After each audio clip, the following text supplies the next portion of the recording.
दिन की रोशनी खत्म होने तक उस गांव के किसी मकान में पनाह ली जा सकती थी। मेरी निगाह फिर उन तीनों की तरफ उठ गई। वो अब एक पगडंडी की जानिब चल पड़ी थी। मैं होशियारी से उनका ताक़ुब करने लगा। वो बस्ती के पहले मकान के सामने रुकी और फिर अंदर दाखिल हो गईं। मैं कशमकश के आलम में दरवाजे के करीब खड़ा रहा। खतरा मोल लिए बगैर चाराए कार नहीं था। चुनाचे मैंने दरवाजे को धक्का दिया।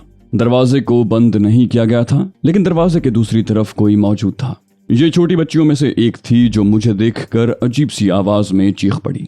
मैंने अंग्रेजी में कहा, डरो नहीं बेबी, मैं तुम्हें कोई नुकसान नहीं पहुंचाऊंगा। फिर मैं बेबसी से अपने हाथ मलने लगा, क्योंकि मेरा ख्याल था कि बच्ची मेरी बात नहीं समझ पाई थी। उसी वक्त अंदर से आवाज सुनाई दी, क्या बात है बेटी, क्या हुआ? आवाज निस्वानी थी और अल्फाज अंग्रेजी जबान के इस्तेमाल किए गए थे। फिर वही औरत सामने आ गई जिसका मैंने ताक़ुब किया था। मुझे देखकर उसके हलक से भी खौफजदा सी आवाज निकल गई। उसने जल्दी से आगे बढ़कर बच्ची को अपनी तरफ खींच लिया। मैंने कहा, माफी चाहता हूँ खातून, बेशक हुलिये से मैं इंसान नहीं मालूम होता, लेकिन एक मुसीबत ज़दा हूँ और आपसे मदद चाहता हूँ। ये जानकर मुझे खुशी हुई थी कि दोनों माँ बेटियां अंग्रेजी जबान से वाकिफ नहीं थीं। वो दोनों दहशत से मुझे देखती रहीं। उनकी जबान से कोई और लफ्ज़ नहीं निकला था। मैंने कहा, क्या आप मेरी दरखास्त कबूल कर सकती हैं? इस बार मेरे लहजे की आजिज़ी ने शायद उसे मुतासिर किया था। उसने बमुश्किल होंठ खोले और आहिस्ता से बोली, कौन हो तुम? मुसलमान हो? मैंने कहा, हाँ, इससे इनकार नहीं करूंगा। बोली, गोरीले हो? मैंने कहा, नहीं, लेकिन मुश्तबा हूं और इसराइली पुलिस मेरे पीछे लगी हुई है। औरत के चेहरे पर सोच के नकूश उभरे और फिर वो आहिस्ता से बोली, आओ अंदर आ जाओ। वो खुद भी दूसरे दरवाजे की तरफ मुड़ गई और मैं उसके पीछे चल पड़ा। उस ड्योढ़ी के बाद सहन था, फिर एक बरामदा और उसके 3 समत, तीनों कमरों के दरवाजे। बरामदे में पड़े हुए तख्त की तरफ इशारा करके उसने कहा, बैठ जाओ, मैं तुम्हारे लिए क्या कर सकती हूँ? मैंने कहा, सिर्फ शाम के झुटपटे तक आपको जहमत दूंगा, उसके बाद मैं यहाँ से चला जाऊंगा। मैं आपको यकीन दिलाता हूँ कि आपको मेरे हाथों कोई नुकसान नहीं पहुंचेगा। औरत ने कहा, रेमी बाहर आओ। और दूसरी लड़की एक कमरे से निकल आई। उसने कहा, क्या बात है मम्मी? फिर मुझ पर निगाह पड़ते ही सहम गई। माँ बोली, चाय के लिए पानी रख दो। और दूसरी बेटी से कहा, तुम मेहमान के पास बैठो। फिर वो एक तरफ चल पड़ी। मैं अहमकों की तरह छोटी लड़की की शक्ल देखने लगा। मेरे इस तरह देखने पर वो बच्ची मुस्कुरा दी। उसने पूछा, क्या तुम कीचड़ में गिर पड़े थे? मैंने गहरी सांस लेकर कहा, जी हाँ बेबी। बच्ची ने कहा, इंसान को हमेशा नीचे देख कर चलना चाहिए ताकि ठोकर न लगे। तुम्हारे सारे कपड़े खराब हो गए। मैंने मुस्कुराते हुए कहा, आइंदा ख्याल रखूंगा बेटा। इसी दौरान औरत बाहर निकल आई और बोली, तुम्हारे नाप का लिबास हमारे पास नहीं है, ये चादर बदन पर लपेट लो। वो सामने गुसल खाना है, यहाँ साबुन भी मौजूद है, नहा लो, मैं तुम्हारा लिबास धोकर इस्त्री कर दूंगी। मैंने कहा, शुक्रिया मेहरबान खातून, लेकिन ये तकलीफ। वो बोली, मैं तुम्हें पनाह दे चुकी हूँ, जो कुछ मुमकिन है करूंगी। जाओ गुस्ल कर लो, और हाँ, मैं तुम्हें शेव बनाने का सामान भी दे सकती हूँ। लाऊं क्या? मैंने ममनूनियत से गर्दन हिला दी। गुस्ल खाने में नल के पानी की मोटी धार के नीचे गुस्ल करके एक अजीब सा सुरूर हासिल हुआ। फिर चादर लपेट कर मैं बाहर निकल आया। सहन में चाय की खुशबू फैली हुई थी। रेटी ने मेरी शक्ल देखी और मुस्कुरा उठी। उसने कहा, शेफ बनाकर तो आप बिल्कुल ही बदल गए हैं। उसकी माँ ने कहा, आओ नाश्ता कर लो। अफसोस हम गरीब लोग हैं और ज्यादा खातिर तवाज़ो नहीं कर सकते तुम्हारी। नाश्ते में उबली हुई गोभी और मटर पनीर और डबल रोटी थी। मैंने कहा, आपने जो कुछ किया है खातून, उसका सिला मैं कभी नहीं दे सकूंगा। बोली, मेरा नाम मैकफर्सिया है, हम ईसाई हैं। मेरे शौहर मिस्टर मैकलॉर्ड एक स्कूल में तालीम देते हैं। इन 2 बच्चियों के अलावा हमारा और कोई नहीं है। मैंने रेमी को स्कूल भेजा है ताकि वो मैकलॉर्ड को बुला लाए। आखिरी जुमले पर मैंने उसे चौंक कर देखा तो वो जल्दी से बोली, मुतमईन रहो, मैंने उसे हिदायत कर दी है कि मैकलॉर्ड से सिर्फ इतना कहे कि मैंने उसे किसी जरूरी काम से बुलाया है। बच्ची इसके सिवा कुछ नहीं कहेगी। मैंने आहिस्ता से कहा, ओह शुक्रिया। दोनों माँ बेटियां खामोशी से मेरी शक्ल देखती रहीं और मैं नाश्ते में मसरूफ रहा। कुछ देर बाद दरवाजे पर दस्तक हुई और एक शरीफ सूरत शख्स अंदर दाखिल हुआ। उसने कहा, क्या बात है इस तरह अचानक? और फिर उसकी निगाह मुझ पर पड़ी और वो मुस्तरिब नजर आया। औरत ने मुख्तसर अल्फाज में मेरे बारे में बताया और मैंने मर्द के चेहरे पर शदीद इज़्तिराब के आसार महसूस किए। उसने आगे बढ़कर मुझसे मुसाफा करते हुए कहा, मेरा नाम मैकलॉर्ड है। और मैंने उसका जुमला मुकम्मल होने से पहले कहा, आप स्कूल मास्टर हैं? वो बोला, हाँ, एक गरीब ईसाई हूँ मैं। किसी ने आपको यहाँ आते हुए तो नहीं देखा? उसके लहजे से तशवीश नुमाया थी। मैंने कहा, ऐसी कोई बात नहीं है, मैंने ख्याल रखा था। वो बोला, हम बड़ी कसमपुरसी की जिंदगी गुजार रहे हैं जनाब। यहाँ इस आबादी में ईसाइयों के 20 मकानात हैं। पहले 23 थे, लेकिन फलस्तीनियों को पनाह देने के नतीजे में 2 खानदानों को गोलियों से उड़ाया जा चुका है और एक घराने के तमाम अफराद गिरफ्तार कर लिए गए जिनका अब तक पता नहीं चल सका। मैंने कहा, मैं इस तकलीफ ही पर शर्मिंदा हूँ मिस्टर मैकलॉड। वो बोला, बदकिस्मती है हमारी कि हम इंसानों की मदद नहीं कर सकते, मगर क्या किया जाए। फलस्तीनी गोरिलों की टोलियां अक्सर यहूदी फौजी काफिलों पर हमले करती रहती हैं और कभी कभी उनमें से कोई मफरूर गांव का रुख भी कर लेता है।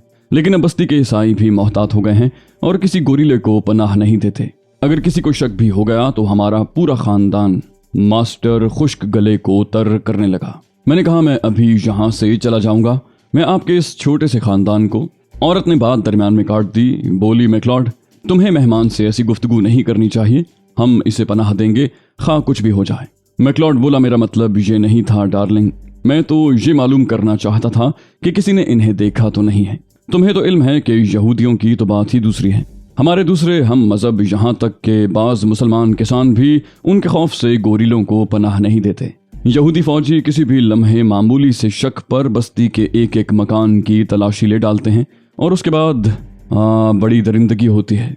उसकी बीवी बोली, दिन की बात है, रात को ये यहाँ से चले जाएंगे। मैकलॉड बोला, हाँ ठीक है, तुम उस कमरे में आराम करो मिस्टर, अगर कोई खतरा हुआ तो हम बाहर मौजूद हैं, तुम्हें इशारा कर देंगे। मैंने उसकी हिदायत पर अमल किया। अंदर एक बोसीदा मसहरी मौजूद थी जो उस वक्त मुझे बहुत आरामदेह महसूस हुई और उस पर लेटकर नींद भी ऐसी आई कि बार बार सोया, बार बार जागा, लेकिन उठने को जीना चाहा। और फिर शायद रात हो गई। बाहर एक अजीब सा शोर उभर रहा था जो मेरी समझ में नहीं आया। उठकर दरवाजे तक आया तो बाहर रोशनी हो रही थी और उस रोशनी में दोनों मियाँ बीवी बरामदे में मुतफक्किर बैठे नजर आए। दिल कुड़ कर रह गया। बेचारे बिला वजह के अजाब का शिकार हो गए थे। मुझे दरवाजे में देखकर दोनों उछल पड़े। बोले, मिस्टर आकिल तिवारू, आप खूब नींद भर कर सोए, कोई तकलीफ तो नहीं हुई आपको? मैं हैरान रह गया था। मैंने उन्हें अपना नाम तक नहीं बताया था, उसके बावजूद उन्होंने मुझे पूरे नाम से पुकारा। मैकफर्सिया अपनी जगह से उठी, बोली, मुंह हाथ धो लें और अपना लिबास पहन लें, मैंने धोकर इस्त्री कर दिया है, खाना भी गर्म रखा है आपके लिए। मैंने अपने नाम के बारे में उनसे कोई सवाल नहीं किया। औरत किचन में चली गई थी। मुंह हाथ धोकर मैं बरामदे में आ बैठा। हल्के हल्के शोर का राज हल हो गया था। सहन बारिश से जलथल हो रहा था। स्कूल मास्टर ने कहा, इसराइली फौजी तुम्हारे बारे में पूछते हुए बस्ती में आए थे। मुझसे उन्होंने बराह रास्त मुलाकात की और तुम्हारे बारे में पूछा।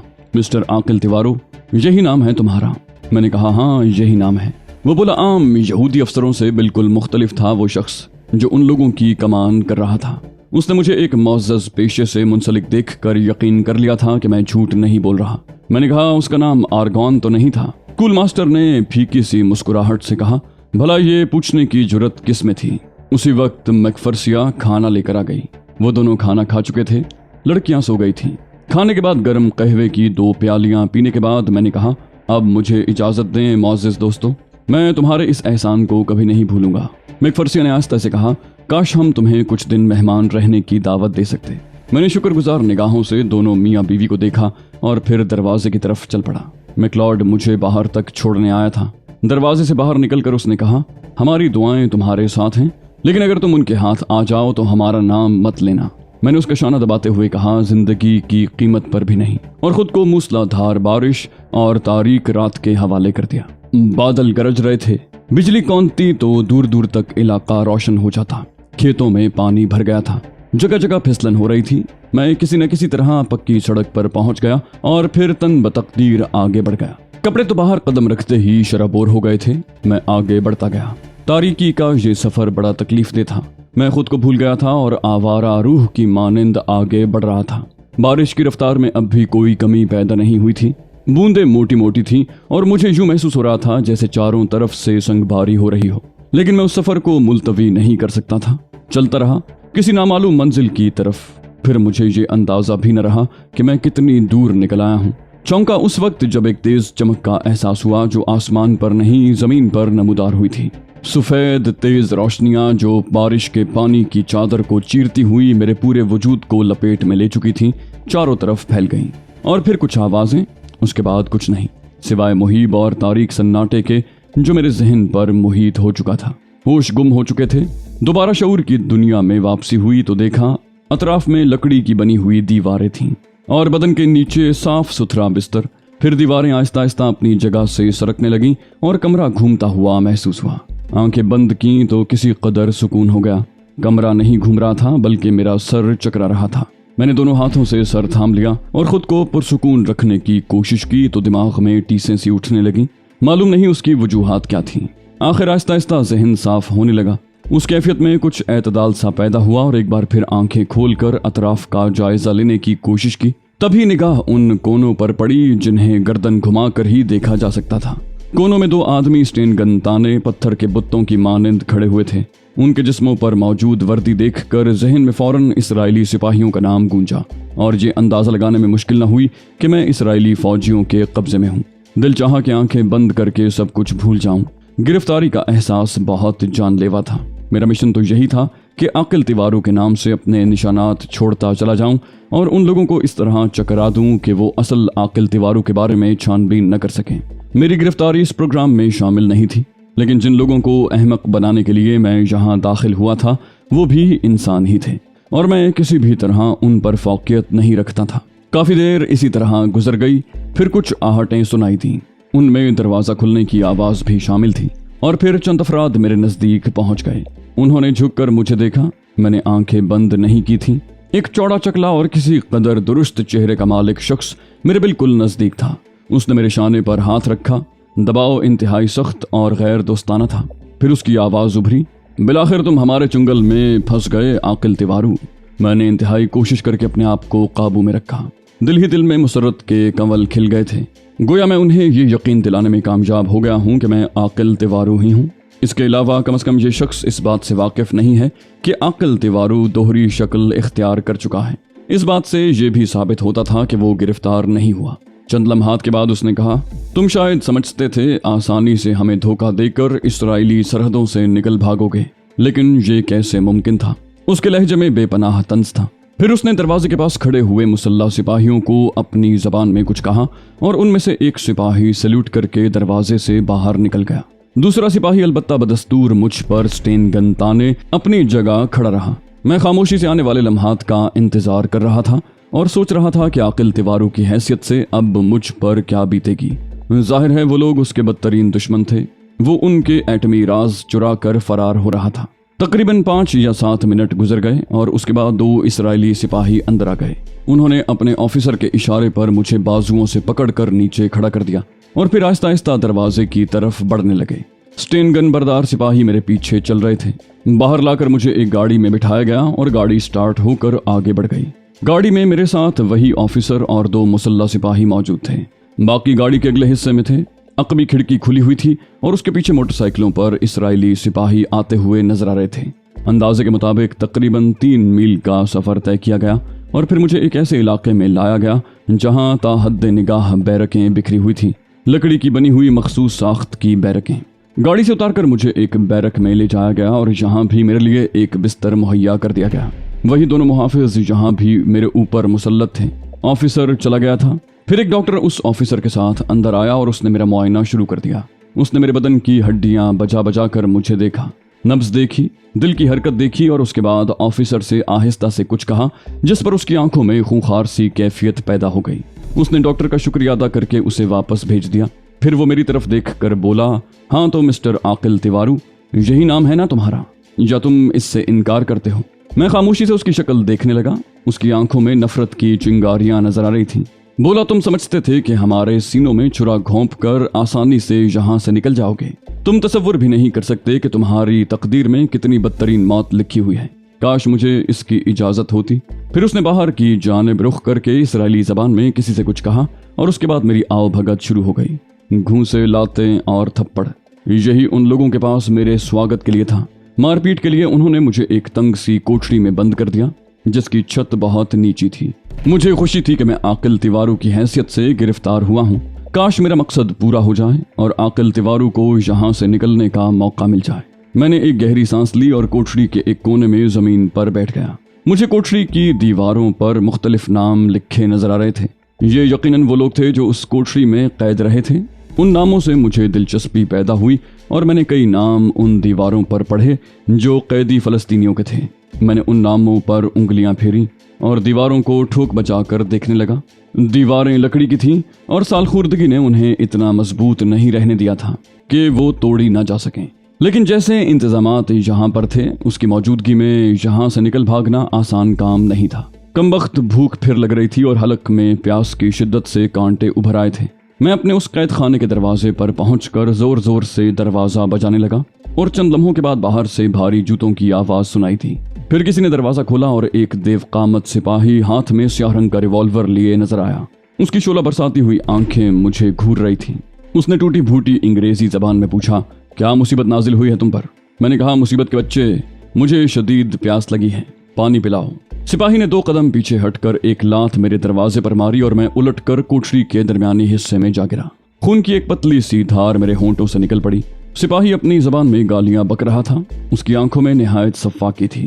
پھر اس نے جھلائے ہوئے انداز میں زور سے دروازہ بند کیا اور تالا لگا کر چلا گیا۔ کافی دیر تک میرے منہ سے خون بہتا رہا۔ نچلا ہونٹ دانتوں کے درمیان آ کر کچل گیا تھا اور اس میں کافی تکلیف ہو رہی تھی۔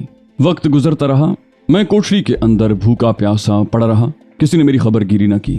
رات گہری ہوئی تو سردی کا احساس ہوا۔ غالباً بارش کی وجہ سے ان علاقوں میں سردی بڑھ گئی تھی اور آہستہ آہستہ بڑھتی ہی جا رہی تھی۔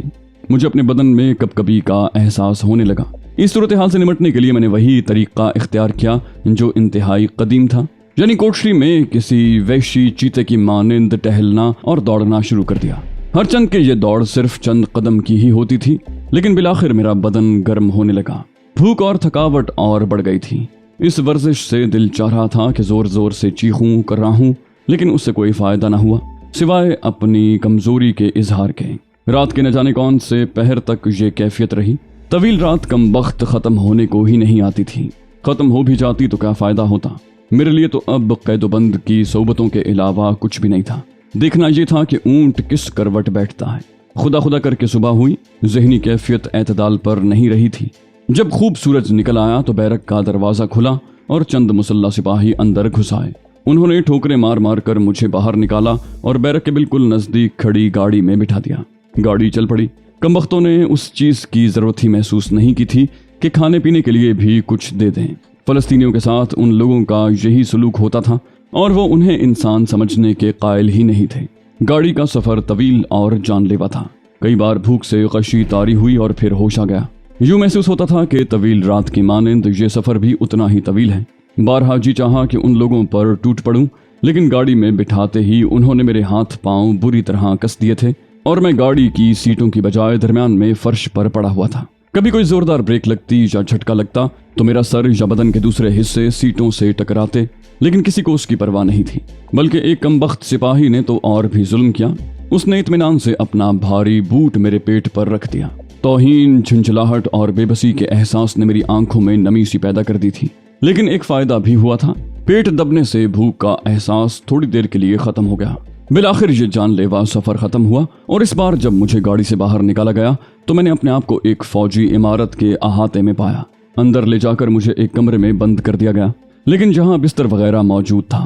تقریباً آدھا گھنٹہ میں بند رہا اور اس کے بعد ایک بار پھر مجھے یہاں سے نکال کر ایک بڑے ہال میں پہنچا دیا گیا۔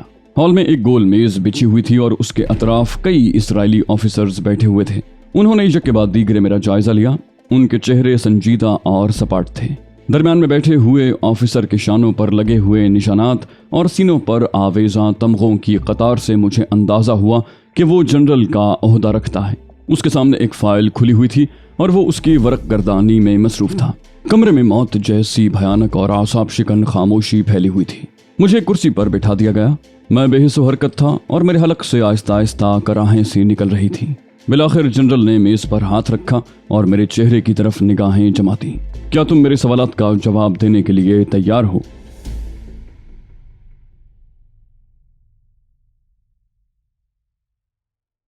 تو دوستو، یہ تھی ہماری آج کی ایپیسوڈ۔ امید کرتے ہیں آپ کو ہماری کہانی پسند آئی ہوگی۔ جانے سے پہلے اس ویڈیو کو لائک کیجئے اور شیئر کرنا مت بھولیے۔